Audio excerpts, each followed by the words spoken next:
When I started at Merck, I was starting post a merger of two companies, Shearing and Merck.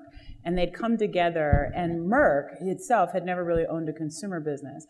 But I think what it comes down to is applying the same sort of principles across any opportunity, and that is really looking at the people, the processes, and then setting really audacious goals.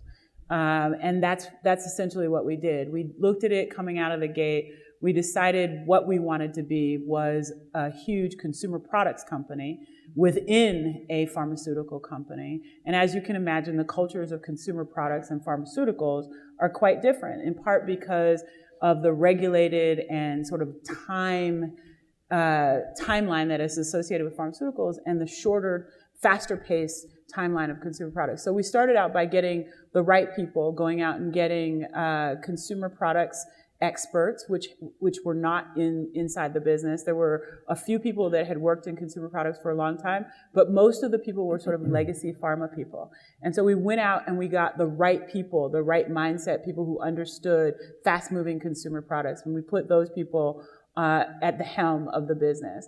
The second thing we then did was, as a team, to set a really audacious goal. We started out at 1.3 billion, and we knew we wanted to be huge. We knew we wanted to be serving a very significant amount of people.